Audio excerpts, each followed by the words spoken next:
Así que bueno, vamos a orar. Bueno, ya oramos. ¿Qué tal si vamos a transicionar ahora a lo que va a ser el sermón? Tenemos unos 35 minutos. Vamos a aprovechar la palabra de hoy. Yo sé que el Señor nos va a hablar y nos va a ministrar hoy. Pero antes de que entremos, ¿habrá alguna visita? Que no sé si el rey lo dijo, lo mencionó cuando estaba haciendo la bienvenida. No, se le olvidó. Okay. ¿Habrá una visita que nos esté visitando hoy por primera vez? ¿Quién nos está visitando por primera vez? Creo que, qué bueno, bienvenidos. Me parece tu cara conocida. ¿Sí? ¿Dónde nos hemos visto?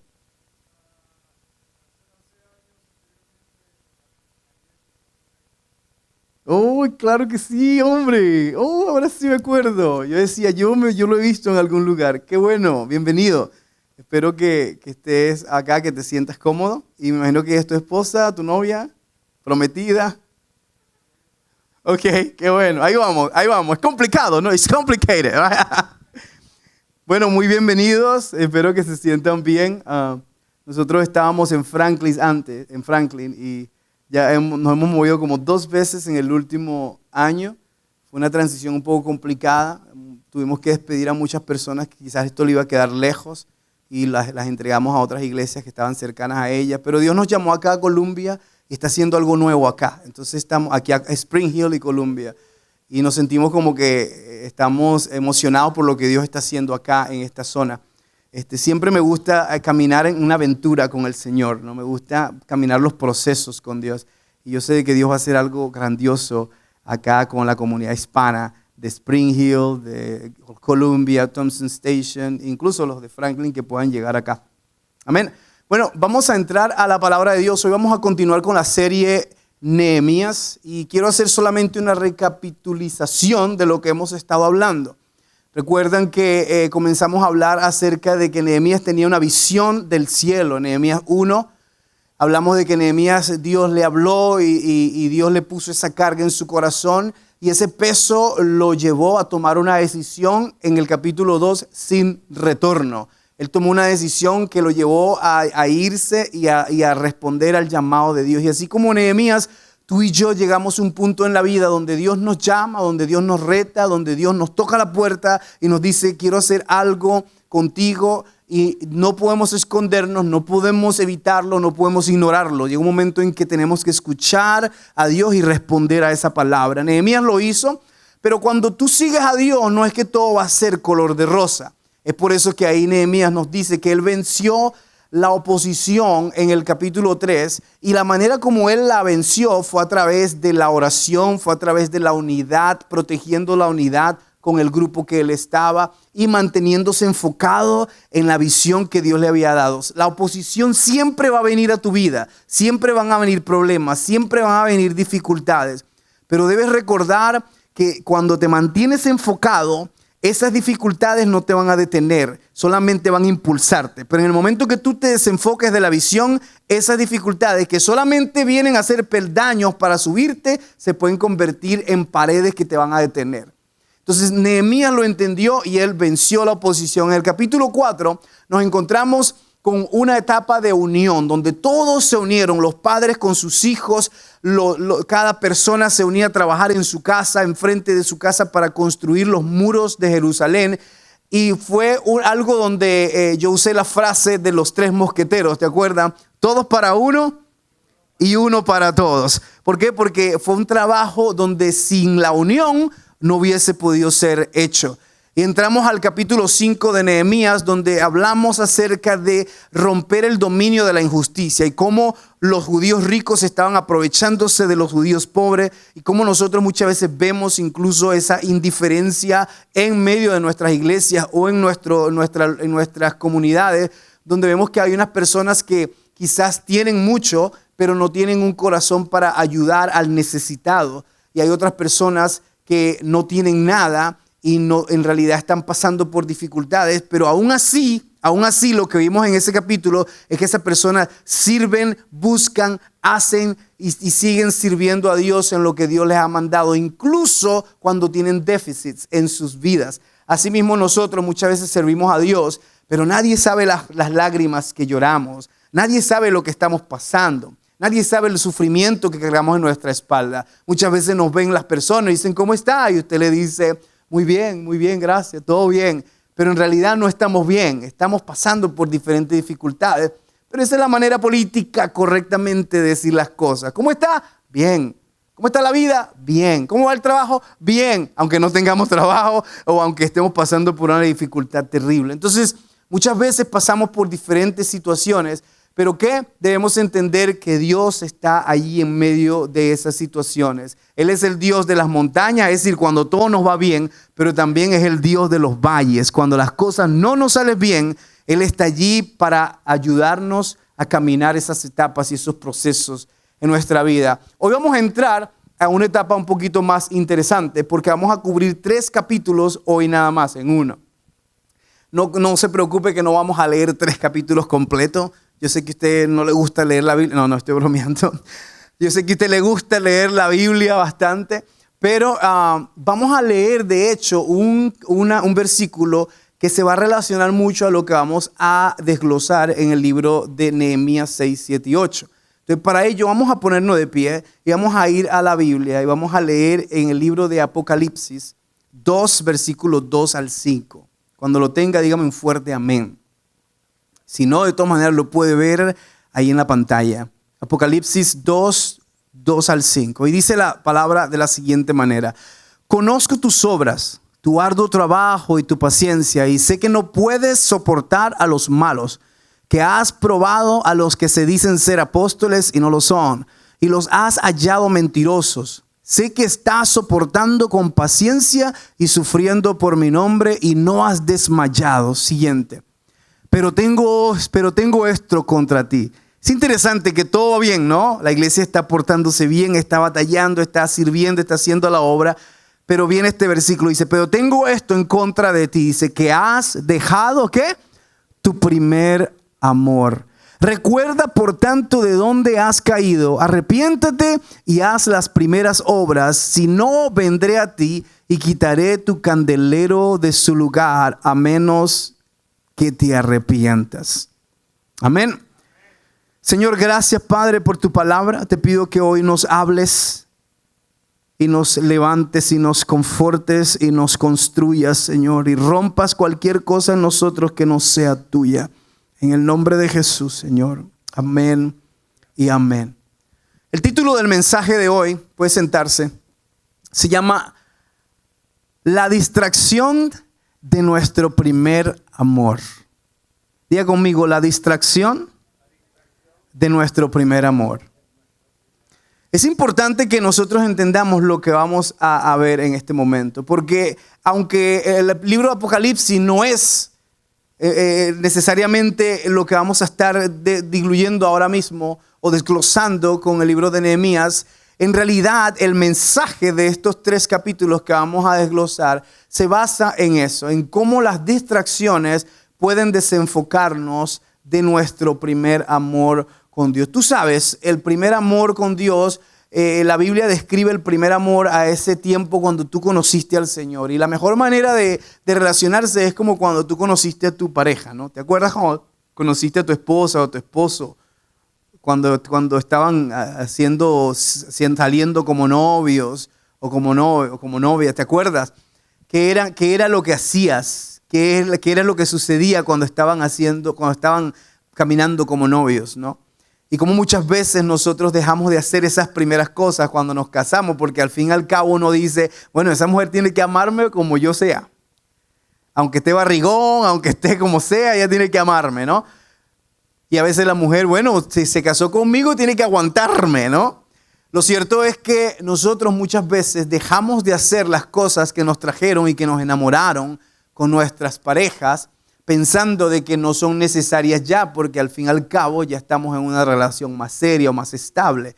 Pero ¿qué es lo que sucede con los matrimonios cuando dejan de practicar las cosas primeras que los hicieron enamorarse, que se convierten en rutinarios, se convierten en secos y muchas veces el amor se apaga en medio de ellos? Especialmente cuando vienen los hijos. Si vienen los hijos y ya el amor se ha apagado y ya no hay esa constancia y esas primeras cosas, entonces los hijos ahora agregan no un problema, sino que solamente resaltan el problema que ya existe entre el padre y la madre. Entonces ahora se convierte en algo que se va construyendo, y tú sabes que no es nada oculto de que cuando tú tienes un hijo, al menos van a estar contigo unos 18 años, al menos. Lo que quiere decir que vas a tener que saber qué hacer durante esos 18 años para mantener tu relación viva. ¿Por qué? Porque si tú no lo haces, cuando llegue el día en que tus hijos se vayan de casa, si tú no alimentaste tu relación y te convertiste solamente en un enfoque en tus hijos y se van tus hijos, cuando se vayan y te volteas a tu marido o a tu esposa, vas a ver a una completa desconocida o a un completo desconocido. Y la mayoría de matrimonios, de divorcios que suceden en matrimonios que han estado casados por mucho tiempo, suceden cuando los hijos se van de casa. ¿Por qué? Porque los hijos eran simplemente una manera de opacar lo que sentían en ellos, y sentían la responsabilidad de estar juntos por sus hijos, pero no necesariamente porque se amaban. Entonces muchas veces podemos estar juntos, no necesariamente amándonos. Hay gente que viene a la iglesia, hay gente que viene y sigue al Señor, pero no necesariamente porque lo ama. Simplemente porque se ha convertido en algo rutinario, algo de costumbre, algo como que yo soy cristiano y eso es lo que debo que hacer, lo que tengo que hacer. No me voy a ir al mundo, tengo que seguir siendo cristiano y no me voy a apartar, así que tengo que seguir adelante. Pero no es porque hay un genuino amor por Dios. Y eso es lo que quiero que nosotros hoy discutamos un momento, porque es necesario que tengamos esta conversación. El primer amor es importante. Entonces, vamos a ir sobre el capítulo 6 y no vamos a leer mucho, pero vamos a repasar algunas cosas. En el capítulo 6 vemos cómo Nehemías comienza a remover las distracciones que se le estaban presentando. Entonces, en el versículo 12 al 16, te lo voy a dejar de tarea para que tú lo leas, te vas a dar cuenta que comienzan a suceder ciertas cosas en la construcción de las paredes de las murallas de Jerusalén. Hay personas que quieren causar distracción a Nehemías para que detenga la obra y para que no prospere el proyecto que están haciendo. Así que vienen y, como han usado toda la oposición posible, ahora están tratando de cambiar la estrategia y tratar de llegarle por otro lado. Tú sabes, el enemigo, cuando él te ataca y no caes, él siempre va a buscar otra estrategia para hacerte caer. Nunca va a venir con la misma. Si tú caes con la misma estrategia del enemigo, entonces él va a continuar con esa estrategia y aunque sea toda la vida, te va a pescar con el mismo anzuelo. Pero cuando ya tú superas una etapa, una tentación o una debilidad cierta, el enemigo no va a venir a atacarte con esa misma debilidad. El enemigo va a venir por otro lado y va a empezar a buscar otras maneras de hacerte caer. Asimismo, eran los enemigos de Nehemías. Entonces aquí se unieron ellos y unos empezaron a decirle: mira, Nehemías, hemos escuchado algunos rumores y que le van a decir al rey y que tú ahora te estás proclamando rey. ¿Qué te parece si te bajas de allí y vamos a hablar acerca de eso para ver qué es lo que vamos a hacer para que no te vaya el rey a mirar como que estás usurpando la realeza acá? Porque había solamente un rey, ¿te acuerdas? Entonces Nehemías le manda a decir a estas personas que los querían sacar del trabajo, diciendo: yo no tengo nada que hacer con ustedes, estoy muy ocupado trabajando en la obra del Señor. Y no les aceptó la invitación porque él sabía que lo que querían era hacerle una mala intención y tenían mala intención con él. Entonces, asimismo, Nehemías comenzó a poder discernir todas estas oportunidades que estas personas trataron de distraerlo en el capítulo 6 para que dejara de construir las murallas de la ciudad de Jerusalén. Asimismo, cuando tú estás haciendo algo para Dios, el enemigo siempre va a venir a atacarte o a distraerte. Y es necesario que, como Nehemías, tú remuevas esas distracciones. ¿Cómo?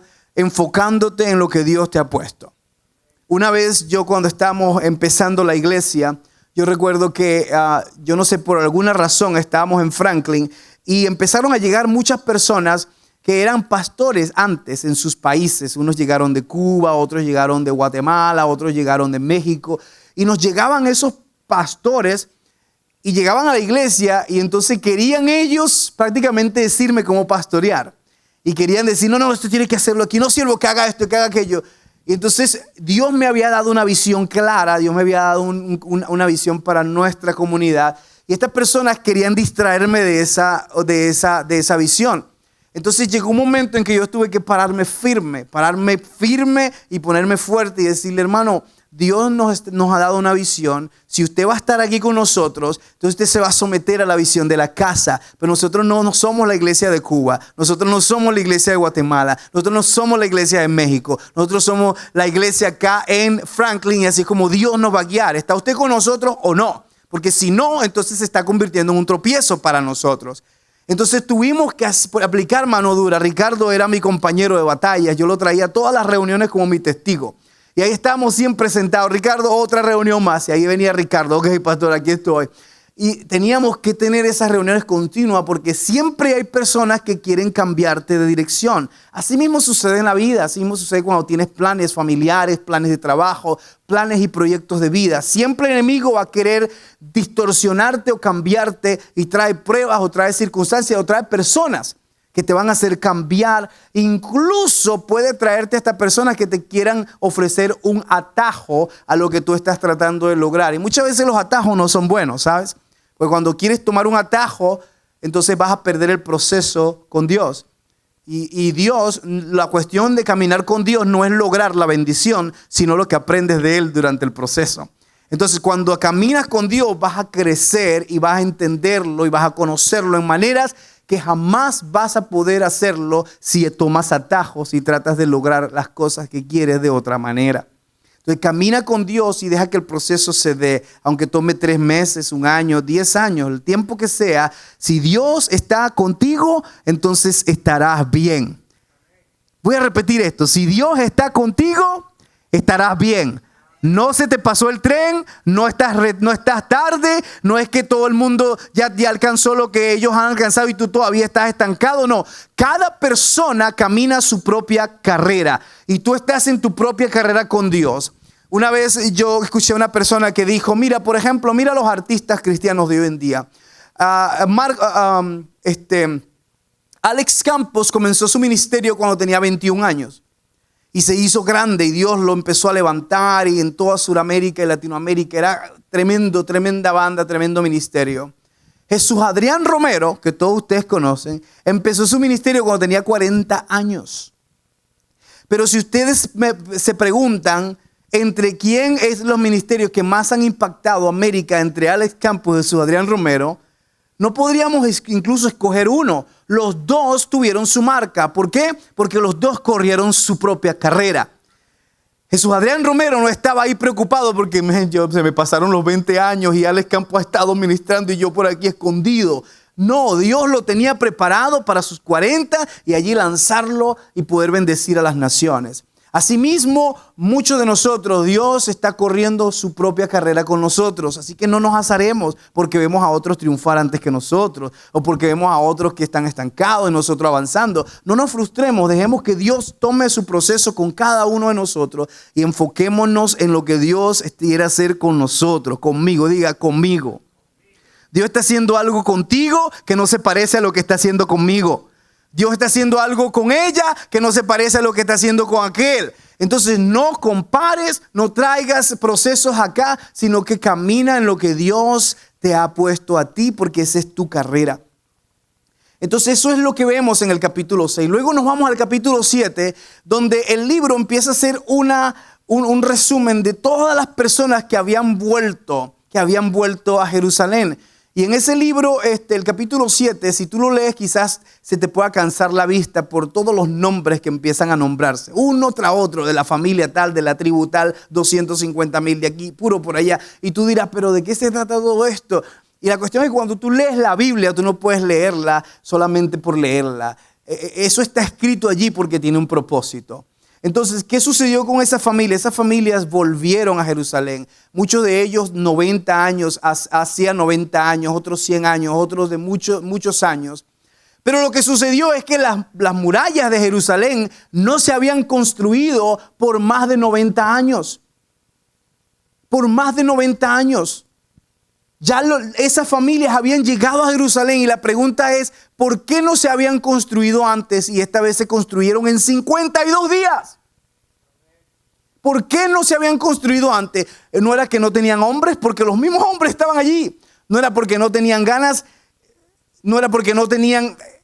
Es simplemente porque muchas veces cuando nosotros nos acostumbramos al fracaso o cuando nosotros nos acostumbramos a una cierta consecuencia o a un cierto modelo de vida y no le damos la bienvenida a la novedad, a lo nuevo de Dios, muchas veces vamos a vivir los años como viviendo en un círculo, retomando nuevamente las mismas cosas. Pasan los años y tú te ves a ti mismo en la misma situación. Tú dices, ya han pasado 2 años y aquí estoy todavía. Pasan 6 años y aquí estoy todavía. Pasan 10 años y estás todavía luchando con las mismas cosas. Y aquí es donde tienes que aprender el discernimiento. ¿Es este el proceso de Dios o es que yo mismo estoy retardando la bendición de Dios por mis propias decisiones? Entonces allí donde tú tienes que llevar eso a la conclusión. Lo cierto es que estas personas tenían muchos años que pudieron haber hecho algo, pero tomó que Nehemías viniera con una visión fresca para retomar este proyecto y levantar las murallas de la ciudad. Y fue así como entonces todos llegaron a Jerusalén y entramos al capítulo 8. Y el capítulo 8 es un capítulo muy interesante. ¿Por qué es interesante? Porque el capítulo 8 nos habla entonces de lo que nos vamos a enfocar hoy. Porque el pueblo, dice la escritura, que comenzaron a avivarse. Algo sucedió en medio del pueblo de Israel que los llevó a quebranto de corazón, a arrepentimiento y los llevó a tener un regocijo en ellos y eso causó un avivamiento en el pueblo de Israel. Entonces el capítulo 8 yo lo describo como avivamiento redescubierto. Y vamos a empezar a leer desde el capítulo 8, versículo 1 al 3. Ese versículo dice, y todo el pueblo se reunió como un solo hombre en la plaza que está frente a la puerta de las aguas y dijeron a Esdras al escucharlo que trajera el libro de la ley de Moisés que el Señor había dado a Israel. Y Esdras el sacerdote trajo la ley ante la asamblea, tanto de hombres como de mujeres, y de todos los que podían entender lo que oían en el primer día del 7º mes. ¿Sabes que ahí dice algo? Vuelve atrás. ¿Sabes que ahí dice algo muy importante? Dice que estaban frente a la puerta de las aguas. Y te acuerdas en el capítulo 3, cuando estábamos hablando de las puertas, ¿te acuerdas? Las 10 puertas que simbolizaban una faceta o una característica de Cristo. Había una puerta que no tuvo que ser reconstruida. ¿Te acuerdas cuál fue la puerta? La puerta de las aguas. Y esa puerta representa la palabra de Dios. Y no es casualidad que fue en esa puerta donde se abrió la ley y se empezó a compartir la palabra de Dios al pueblo. ¿Por qué? Porque esa puerta representaba la continuidad, la eternidad de la palabra de Dios. La Biblia dice, el cielo y la tierra pasarán, pero mis palabras no pasarán. La Biblia dice que mi palabra yo la envío y hará tal cual como yo designo y no regresará vacía. La palabra de Dios dice, ¿con qué limpiará el hombre, el joven, su camino? ¿Con guardar qué? La palabra de Dios, porque la palabra de Dios es como un agua fresca que nos limpia. La Biblia dice que cómo podemos renovarnos, no nos debemos llevar por el mundo y por las concupiscencias del mundo, sino que nos transformemos o seamos renovados y transformados a través de la renovación de vuestro entendimiento para que comprobemos cuál es la verdadera y buena voluntad de Dios. Y la manera de nosotros renovar nuestra mente es a través de la palabra de Dios.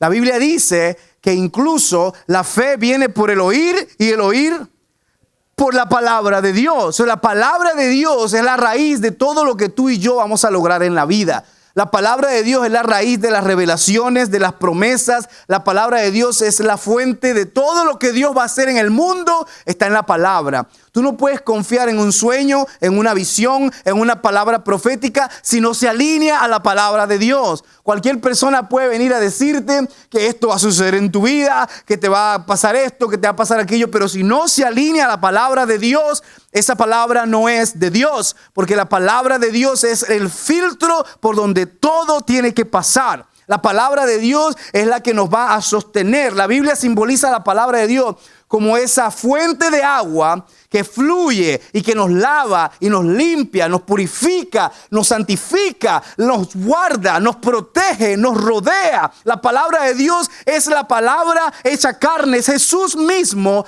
enviado, de manera que Jesús es la palabra de Dios en nuestras vidas. Entonces, entender esto era importante para el escritor que estaba allí hablándonos acerca de Nehemías.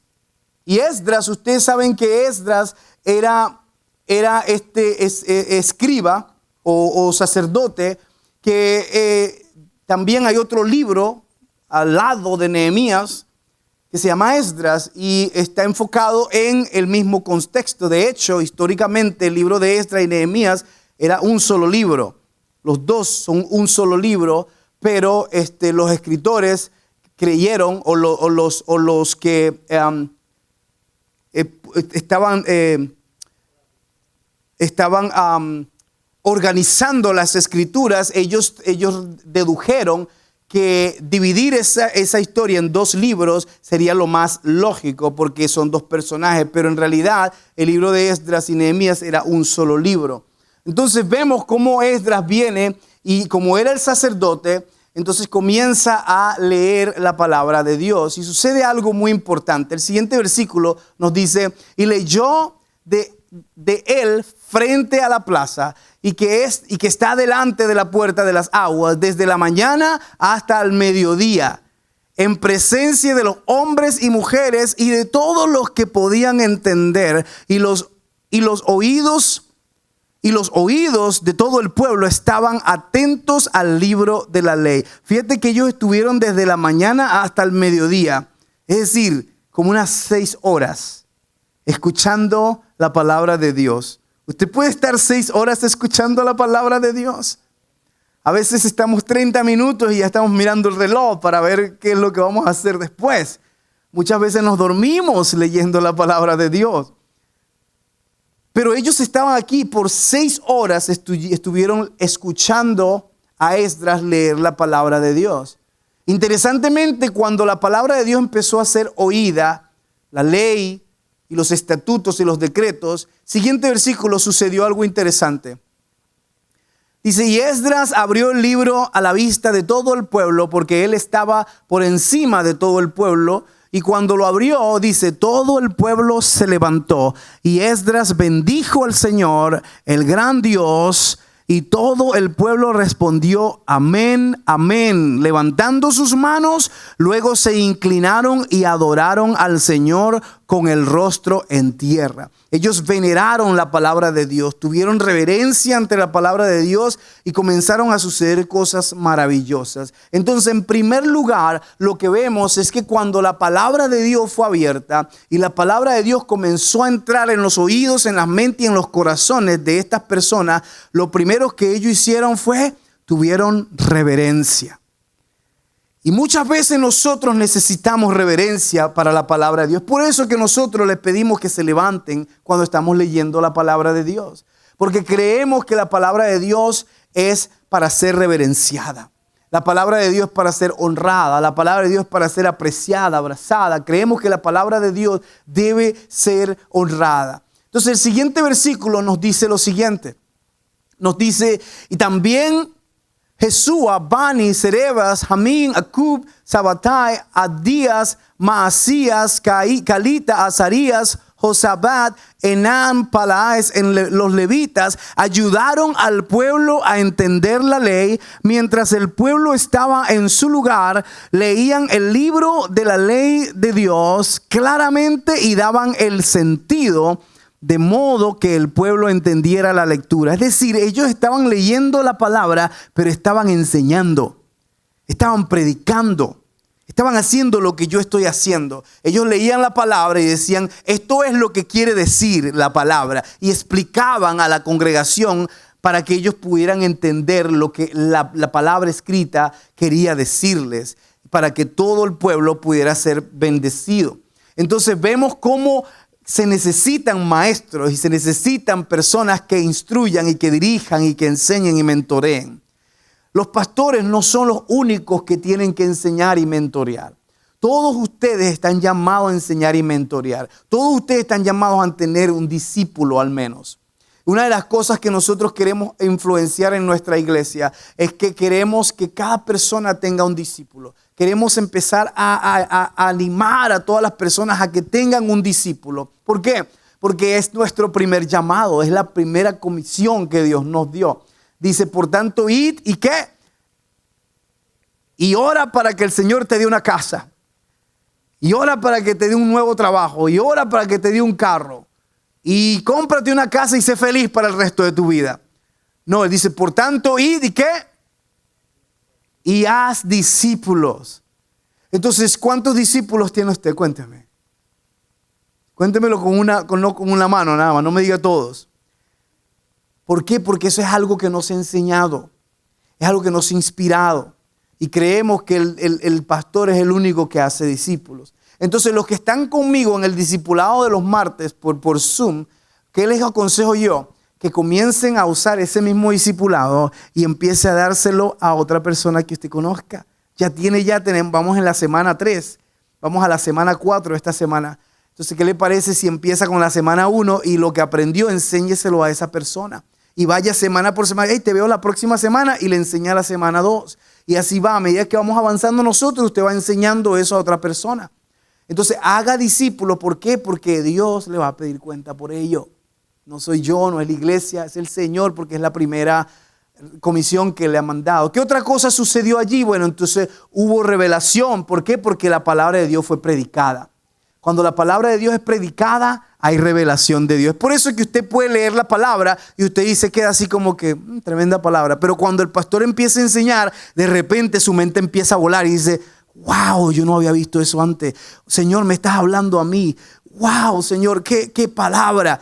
Eso es revelación. La palabra de Dios, cuando es explicada, cuando es enseñada, trae revelación. El versículo 9 nos enseña también otra cosa.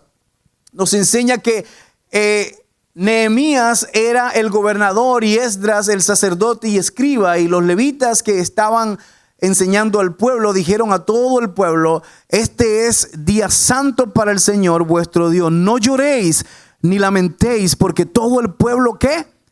Lloraba al oír las palabras de la ley. Es decir, hubo quebranto y el pueblo empezó a arrepentirse. Arrepentimiento. Entonces, ¿qué sucede cuando la palabra de Dios es traída en relieve? Sucede ¿qué? Reverencia, sucede revelación, y cuando hay revelación hay quebranto de corazón, hay arrepentimiento, porque sabemos que tenemos que hacer algo al respecto. Luego el versículo 10 nos enseña que sucede algo también. Dice, luego les dijo, id, comed grosura y bebed vino dulce y enviad porciones a los que no tienen nada preparado. ¿Para qué? Porque ese día es santo para nuestro Señor, y no os entristezcáis, porque ¿qué? El gozo del Señor es vuestra fortaleza. Ve, usamos ese texto y a veces no sabemos de dónde viene ese texto, pero de allí es donde viene, ve, porque ellos estaban compungidos, estaban arrepentidos y llorando, y Nehemías y Esdras le dijeron, el gozo del Señor es tu fortaleza. Estén ahora felices. ¿Por qué? Porque si Dios te ha traído convicción a tu corazón, no es para que llores y te quebrantes totalmente, sino para que te regocijes, porque Dios te ha mirado tu situación, te ha respondido a la oración que has estado haciendo por mucho tiempo. Dios se ha acordado de ti. Entonces tiene que haber regocijo, y es lo siguiente que hubo en el pueblo de Israel. Hubo regocijo. Y cuando el regocijo llegó, entonces esa es la perfecta combinación para que sucediera algo importante. Dale a la siguiente slide, Brooke. Entonces, reverencia, revelación, arrepentimiento, regocijo. ¿Y qué sucede después? Siguiente, avivamiento. Comenzó un avivamiento genuino en el pueblo. ¿Por qué? Porque ellos habían eliminado todas las distracciones y habían vuelto al primer amor. La palabra de Dios los llevó a recordar de dónde habían venido. Es por eso que el versículo que leímos al principio dice, recuerda por tanto de dónde has caído.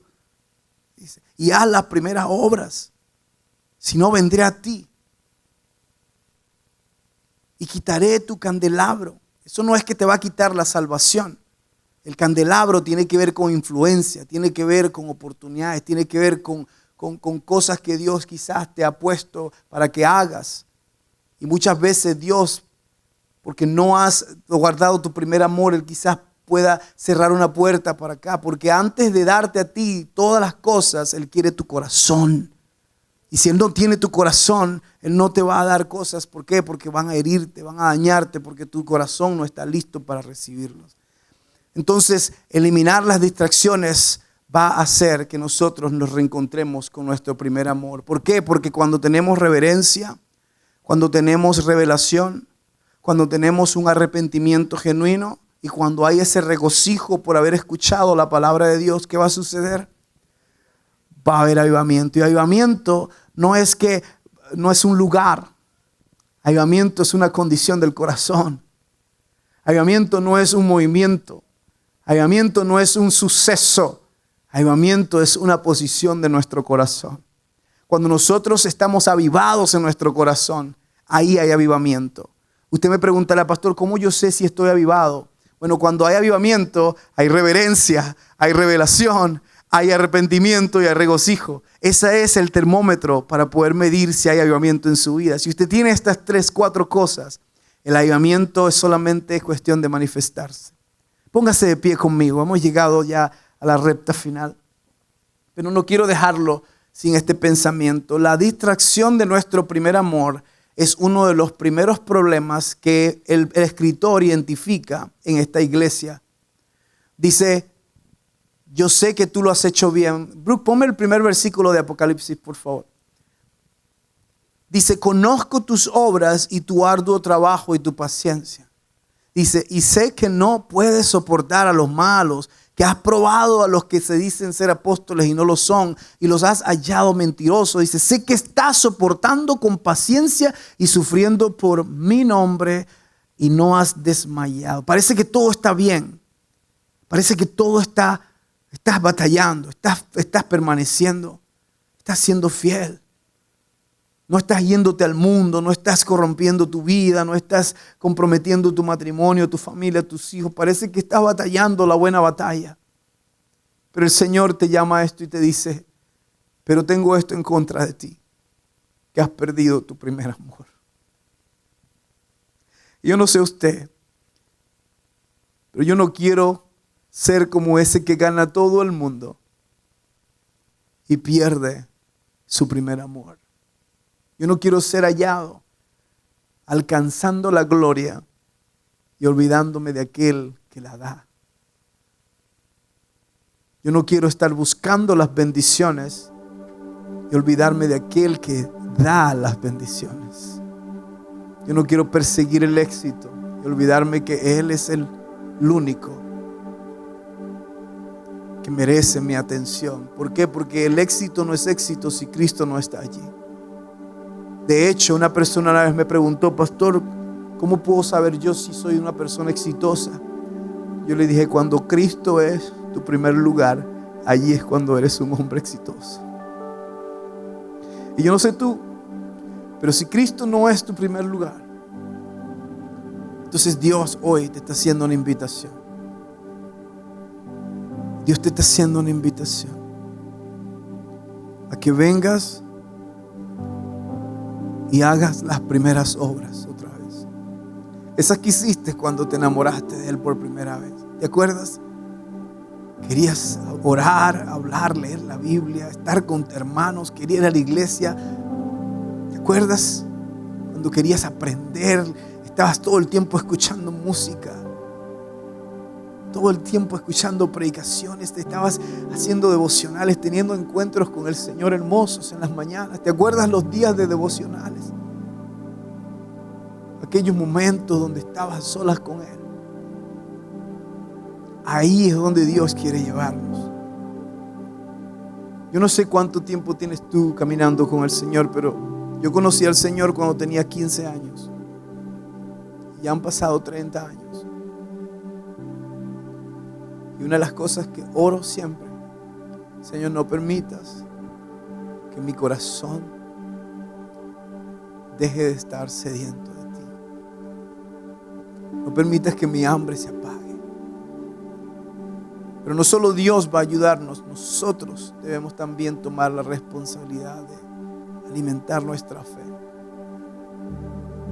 Así que ese es el llamado de hoy. No dejes que las distracciones de hoy te roben tu primer amor, la experiencia de tu primer amor. Así que si tú estás acá y tú dices, pastor, yo he olvidado mi primer amor, quiero invitarte a que pases acá y vamos a orar juntos y vamos a hacer como un compromiso visible. La Biblia dice que los que me confiesan delante de los hombres, yo les confesaré delante de mi Padre. Entonces, si tú estás acá, haz una muestra, una demostración de tu compromiso con el Señor, pública. Y dile, Señor, yo quiero volver. Yo vuelvo a casa, como decía la canción. Vuelvo a casa. PM, can you play the chorus of that last song we played? Vuelvo a casa. Y vamos a orar.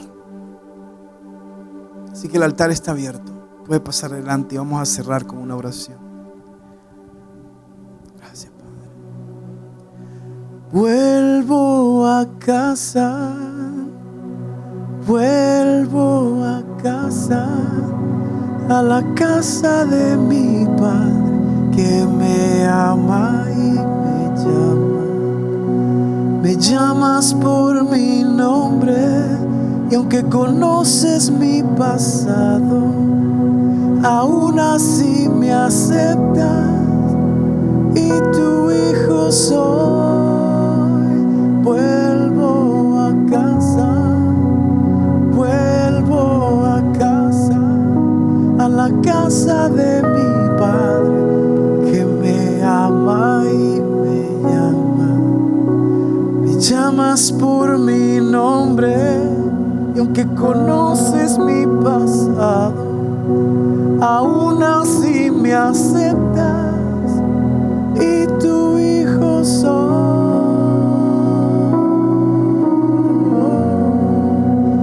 Y tu hijo soy.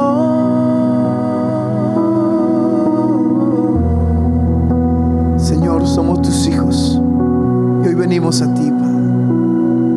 Volvemos a nuestro primer amor. Volvemos, Señor, a nuestro primer amor, a las primeras obras. Volvemos a los tiempos de dulce comunión que teníamos contigo. Volvemos a esa sed de ti, a esa hambre y a ese celo por tu palabra. Volvemos otra vez. Bendice, Señor, a Ricardo que está acá. Bendice a aquellos que en su corazón saben que Dios les está llamando a ese primer amor de vuelta. Y hoy, Señor, encuéntranos allí. Encuéntranos, Padre. Y haz una obra nueva en nosotros. Haz una obra nueva en nosotros. Te lo pedimos con todo nuestro corazón, Señor. Con toda nuestra alma. En el nombre de Jesús.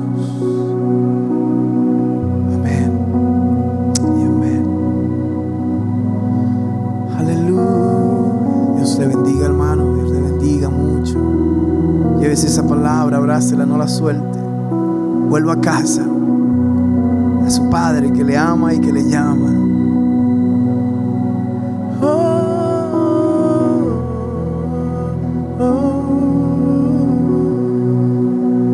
Vuelvo a casa, vuelvo a casa, a la casa de mi Padre que me ama y me llama. Me llamas por mi nombre y aunque conoce mi pasado, aún así me aceptas y tu hijo soy.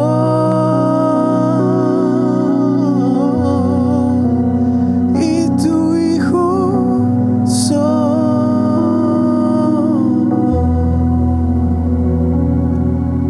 Que el Señor le bendiga y le guarde. Que el Señor haga resplandecer su rostro sobre usted y tenga de usted misericordia. Que el Señor hace su rostro de aprobación sobre su vida y le llene de paz. Shalom. Que el Señor, que su palabra le guarde, que su sabiduría le instruya, que su mano le proteja, que su fuerza le guíe y que usted sea sellado en el nombre de Jesús hoy y para siempre. Amén y amén. Dios le bendiga mucho.